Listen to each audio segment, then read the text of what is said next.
This is the Chappell Real Estate Show, episode number 18. Welcome to the Chappell Real Estate Show, your source for the latest real estate information so you can buy, sell, and invest with the best in Texas. Whether you're a first-time buyer, a current homeowner, or a seasoned investor, you've come to the right place. We're here to simplify all things real estate so you can achieve your goals of property ownership with your hosts, Daniel and Roger Chappell. What's up, everybody, and thank you guys for tuning into the Chappell Real Estate Show, your source for the latest real estate information so that you can learn how to buy, sell, and invest with the best. I hope you guys are all doing super well today. I know that I am. So for those of you who've been following us for the last few months, y'all know that my fiance and I have been in the process of selling our home. So this past week on Wednesday, it finally closed, and it got me kind of thinking about, what our next phase is. We're, ourselves looking into purchasing another home. So it got me thinking about all the other millennials who are in a similar phase in life. We just got engaged earlier this year. We're getting married, thinking about starting families, and of course, buying homes. And I know. There's a lot of y'all out there that are probably thinking, dude, this market is just insane. How am I, a first-time home buyer, supposed to compete with some of these other buyers in the market? Or maybe you're thinking, I don't really want the responsibility of, having to fix whatever problems might come up when I own the house. It's so much easier to just pick up the phone and call my landlord. Well, trust me, guys, I hear you. I really, really hear you. But also, I hear the same millennials talking about, looking for the next side hustle, or looking for, the next work from home opportunity, or the next get rich quick scheme, cryptocurrency. All the same people that, are talking about how they don't want to own real estate, that they don't want to begin building wealth in that way, are the same people that are looking for the quick fix. So newsflash, guys, all great things take time. So in today's episode, it's all about canning this microwave mentality and trying to go back to the tried and true ways of building wealth. So with all that being said, let's go ahead and talk real estate. All right, so the first question we're going to address for the episode is going to be, should you buy real estate? And the answer is absolutely. Absolutely. So you're always going to be paying a mortgage. Guys, wrap your head around that. You're always going to be paying a mortgage. The question is, whose are you going to pay?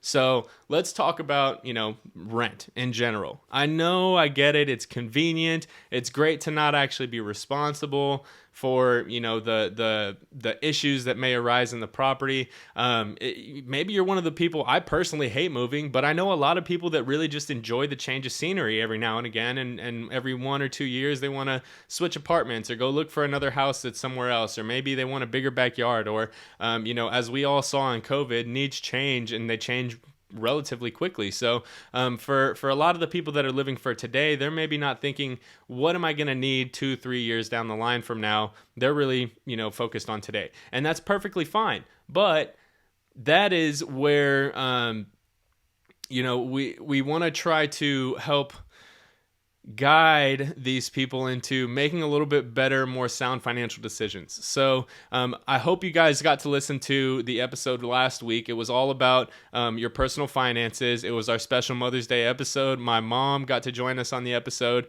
She's been handling our budgeting and financing. So if you didn't get to see that episode, I highly recommend you go back and listen to that one. But one of the main things that we talked about is having your priorities set and straight. You have to know what your goals are, what your focus is for your future, so that you can get yourself on the right path, right? It's a lot easier to get yourself across the country when you have a map. If you don't have one, you know more or less the direction you're going, but it's probably going to take you longer to get there. So with that said, it's a really, really wise decision to purchase a home and start paying for your own mortgage as opposed to your landlord's mortgage. Because at the end of the day, you're going to be paying a mortgage. The question is it yours, or is it the person that you rent from? So now let's kind of talk about some of the benefits of owning real estate, because again, I absolutely believe that you should own real estate. So let's talk about the benefits associated with it. One of the biggest benefits, and we talked about this in the last episode when we talked about finances as well, is the tax deductions for the mortgage interest. So when you have a mortgage, that mortgage payment consists of a few different things, and it's going to be your actual principal balance on the loan. You're going to have a portion of it that goes to your interest. You're going to have, depending on how your loan is structured, and if you're responsible for paying your taxes or if your mortgage company is, there's going to be an escrow account that holds your taxes and your insurance money that will also be included into your mortgage payment. Of that mortgage payment, the interest portion of it is actually deductible whenever you go and file your taxes at the end of the year. So if you don't have a mortgage payment, the portion of taxes that you have to pay is substantially higher. So that's one of the benefits. Not to mention there are a couple other tax benefits, such as homestead exemptions. If you're a senior, there's senior exemptions as well. So there's other ways to kind of help save you money on your taxes. So that's one of the big benefits. Another one is going to be your principal pay down on your mortgage. So you're not wasting money on rent. So we've talked about this in previous episodes, but when you talk about making a mortgage or a rent payment, your rent payment is gone. There's no way that you're ever going to get that money back. At the end of your lease, that money was your landlord's. Your landlord used that money to pay their mortgage and to cover their expenses of owning the property, right? So when you actually own the home and you're doing the mortgage payment, you're making that payment every month, a little piece of that goes towards your principal balance. And the way these loans work is it's amortized. So at the beginning of the mortgage loan, you're going to be paying a very small amount of principal and a very large amount of interest. That's because the banks are smart and they collect their interest on the loan up front.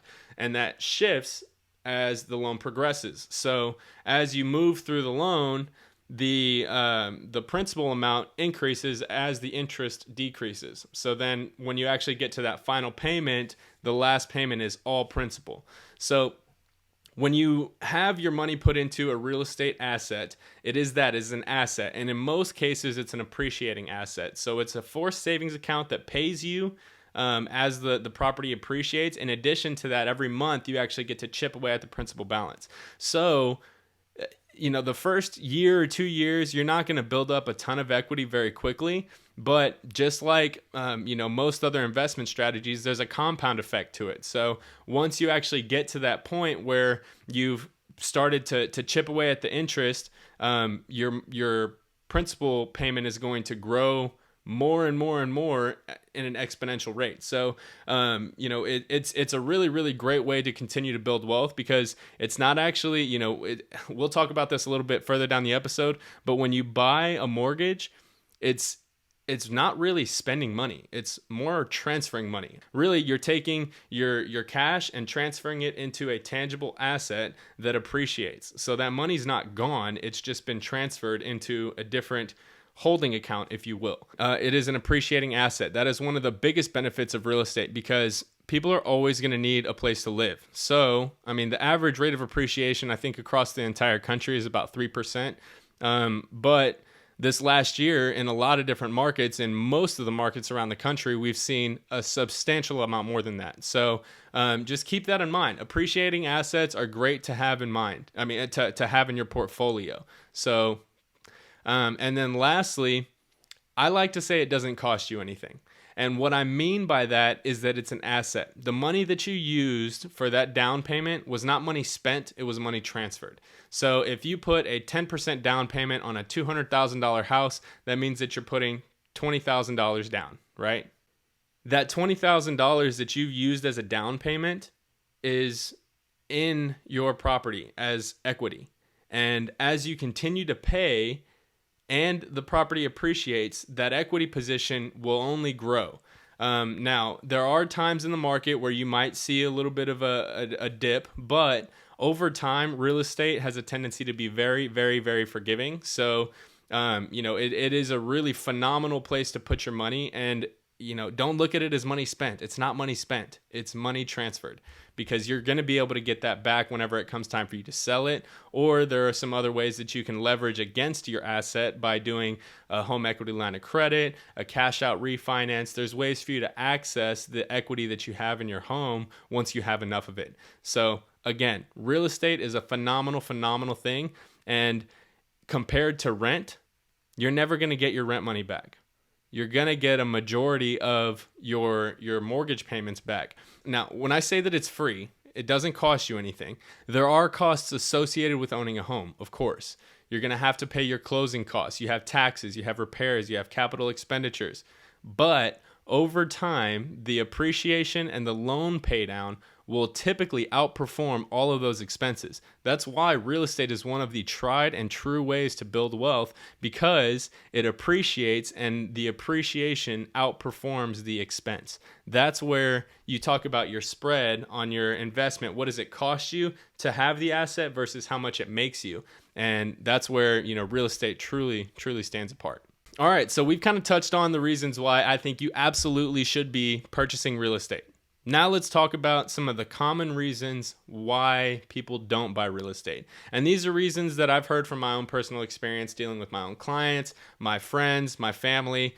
These are all reasons why people hesitate to purchase real estate. And even me personally, I'm in the market myself right now, and some of these things absolutely 100% cross my mind. But I've also been a benefactor of, how great real estate can be when it performs well.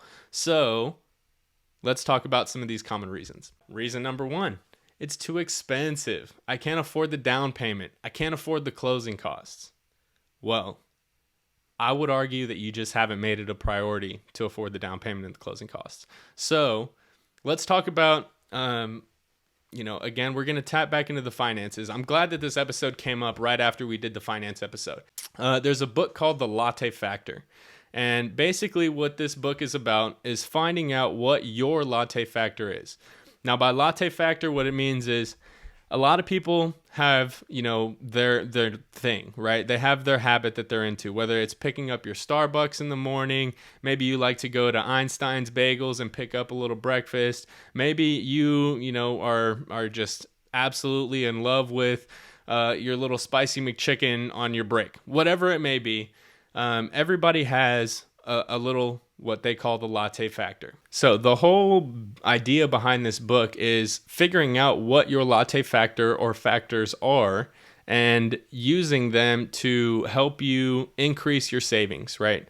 A cup of coffee at Starbucks is $5, $6, $7. We'll say $5 to keep it simple. If you go to Starbucks every morning on your way to work, or we'll even give you the benefit of the doubt, maybe you only go 3 times a week. That's $15 a week that you're spending on coffee that you could be spending $1.50 on. 50 cents a cup is what it costs you for an espresso pod.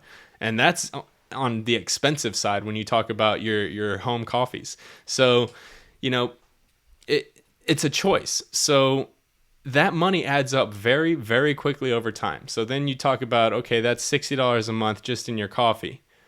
Well, over the course of the year, that's, $720? Is that right? Yeah, $720. So over the course of a year, that's $720. But we also know that if that money had been put into an asset that built money, then the opportunity cost of that $720 is actually more. So that stuff starts to add up quickly. So when you talk about getting intentional with your finances, which is what last week's episode was all about, you get very clear and intentional and focused on what you want your money to go towards. And if you decide that you want to purchase a home, I guarantee you will find a way to tighten up those bootstraps, and you will tighten up those purse strings, and you will find a way to come up with the cash to pay for the down payment and the closing costs.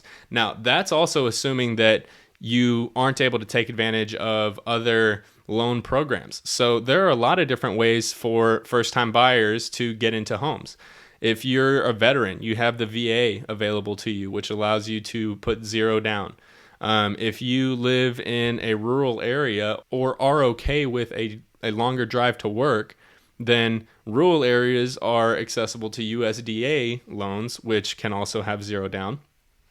There's FHA loans that offer 3.5% down. There's 3% conventional loans. There's 5% conventional loans. There are even down payment assistance programs that are available to buyers that make it less expensive for them to purchase a home on the upfront. This is also excluding some of the things that your real estate agent might be able to do to negotiate, closing costs into the deal, which is a little bit more difficult in today's market, but there's a lot of different things that you can do to take advantage of the programs that are available to you so that you can purchase a home. So it's too expensive. You can't afford the down payment. You can't afford the closing costs. again, I'd argue that you haven't made it a priority to afford those things. Think about, I want you to, I'm going to challenge you guys, and I'm going to ask you to think back to when the last time you got a raise at work was, and what you did with the money that you got from that raise. Did you add it to your savings account? Did you go and treat yourself with a nice dinner? Did you go buy a new watch or a new shirt or a new dress or whatever it is? Everybody has their thing. So I want you to think back to that time and think if you could have done without that and how it would have been able to assist you in starting to save and get the right foot forward to save up for a down payment and closing costs on a home. All right, so the second common reason that we hear about that people don't want to purchase real estate for is that they don't want to be tied down. So I kind of touched on this in my introduction, but a lot of people, they enjoy the change of scenery. They want to move around, or maybe they have to move around with their jobs. So my argument to this is, who says you have to live in your home to actually start building equity? So there's a lot of loan programs available to you that require that you, in order to get some of these down payment assistance programs and the lower down payment loans, you have to occupy the home. Investment property loans typically require 20 to 25% down payment. So, again, it goes back to affordability. If you can afford that, great, phenomenal. You need to purchase an investment property. If you can't, then there are ways around that. So the owner-occupied loans typically only require that you own or occupy the home for 1 year. So you can go and get an FHA loan. You can go and get a 3% down conventional loan. And you can go and purchase this property and live in it for 1 year. While you're there, you can do any renovations. You can, it's your home. You do whatever you want with it. After that 1 year, you can at that point move out. I mean, hey, you like to live, if you like to move every year and like to change of scenery, or if you're in a job that moves you around that frequently, this could work out great for you. You buy a house, you live there for a year, you enjoy it for a year, you renovate it, you do what you can to maximize your future profits on that property, and then after a year, you move out, you rent it out, and you let somebody else pay your mortgage. Now, what does that do? That allows you to take advantage of the benefits of owning real estate while you continue your lifestyle of being able to rent and move around and do those types of things. So there's options out there. Another reason why people are, especially now, not wanting to purchase. The market is too hot. I hear this all the time. The market is too hot. I'm going to wait for it to crash. If I had $1 for every time I heard that, I would be able to buy another house. Believe that. So over the course of the last 4 years, if I had $1 for every person that I encountered who said, "Oh man, the market is just too hot. It's a bubble. We're in a bubble. I don't know. I feel like it's going to go down soon. I'm going to wait until the market dips."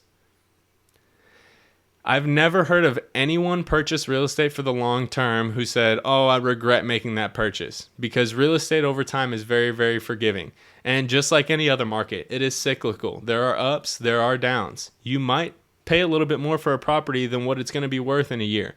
But if you hold on to that property for long enough, I can all but guarantee you that you are going to have positive equity in that home in probably less time than what you would think. The other argument that I have about this is that, man, I just have this feeling that if you are not wanting to purchase now, it comes back to affordability. Because you're looking for that deal. You're looking for the cheap real estate that you can slip into and buy and get a steal for. Well, let me be honest with you. If right now your issue is affordability, then the issue isn't that you're not ready to buy. I can all but guarantee that there's a money management problem that is underlying here. So if you are waiting until the market is going to crash, you're going to keep waiting. That day is going to come when the market crashes, and then your excuses are going to shift. You're gonna, the market's down. Oh, what if it continues to go down? Well, when that market takes its shift back upward, you're going to be kicking yourself. So at the end of the day, I just have to again go back to the latte factor. If you are hesitant to purchase real estate, if the expense is something that worries you, whether it be the price tag or the monthly payment, whatever it is, whatever your reasons are for not purchasing, I strongly suggest that you reconsider them, and that you change your perspective and your frame of mind around those paradigms, if you will. So the market is too hot. The market is hot, but I wouldn't say it's too hot. We're still getting offers accepted for buyers. We're still getting buyers with equity. We're still entering the busy time of the market right now, and we're still expecting to see, there's new inventory coming on the market every single week. So, I would strongly urge all of you to if you think the market is too hot, then it's time to start saving. It is time to start saving. So those are the reasons, the most common reasons that I hear why people don't purchase real estate. If there's something else that you feel like I didn't touch on that to you is a common hesitation that you hear, I would love to hear it. I'd love to do another episode and touch on some of those other concerns that you guys have. All right, so now we're going to talk about some of the different kinds of real estate investment strategies for different kinds of people. So these are all going to be dependent on your situation, your risk tolerance, and your general tolerance of people and that kind of thing. So the first is going to be house hacking. So I'm a big fan of the Bigger Pockets guys. Brandon Turner dubbed this term house hacking, I don't know how many years ago. And I personally did it. I didn't even realize that there was a term associated with it. But, back in 2015, I bought my first house. I was 22 years old and I was living in an apartment with some of my buddies. And I was making enough money that I felt it was time for me to go ahead and find a house to buy. So I went out and I found a realtor, purchased a house, 3-bedroom house, and I rented out 2 of the bedrooms to some of my buddies. And I think I ran it that way for a couple of years. And eventually my girlfriend, my now fiance, moved in with me, and we decided that we were kind of done having the roommates. We were ready to have our own private space again. So, we let the leases expire, they moved out, and then we had the house to ourselves. At this point, we had both experienced some success in our careers and were comfortable with paying the mortgage payment on our own. So we went ahead and did that. That's one of the ways that you can house hack. There's also, duplexes, triplexes, and fourplexes where you purchase a small multifamily unit, live in one unit while you rent out the others, and that allows you to live virtually rent-free, if not rent-free.